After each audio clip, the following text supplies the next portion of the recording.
Mr. Abbott, thanks for coming to town. My name's Andrew. I'm a spokesperson for a consumer group, Digital Tasmania, and also recently elected to local government.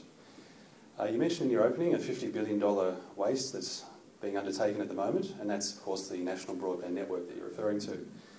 A bit of housekeeping, it's actually 36.9 they're spending. You might be adding on the 11 that they're going to spend to Telstra over the length of the project. So it's a bit mischievous to sum that all up and round it up to 50B.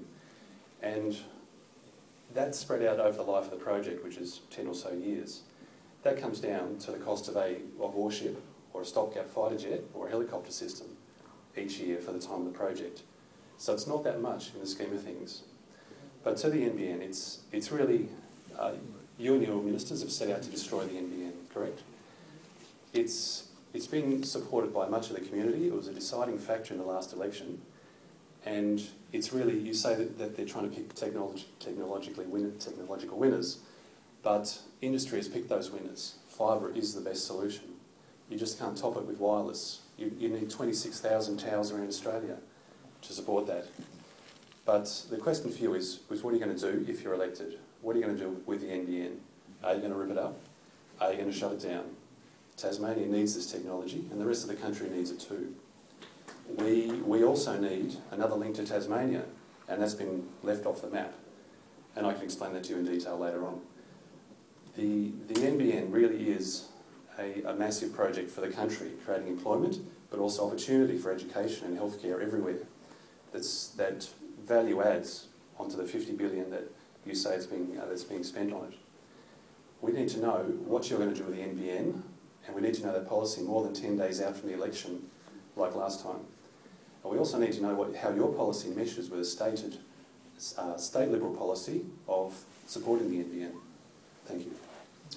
Well, look, the great thing about a meeting like this is that everyone has a chance to say their piece. And I profoundly disagree with many of the inferences in Andrew's observations, but that's the beauty of democracy.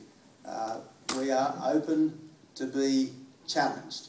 Now, the problem with the NBN is not its objectives, which are laudable enough. The problem with the NBN is that it's a government monopoly, which we don't need.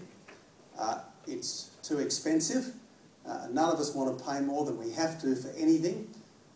And it is doing more than is necessary with fibre. Fibre is very important. Of course, fibre is very important.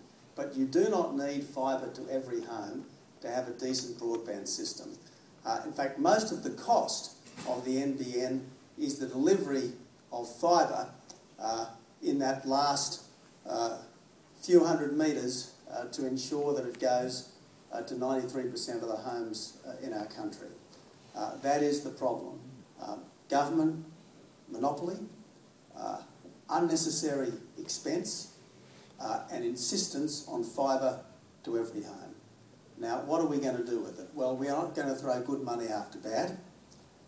We're not going to rip up contracts.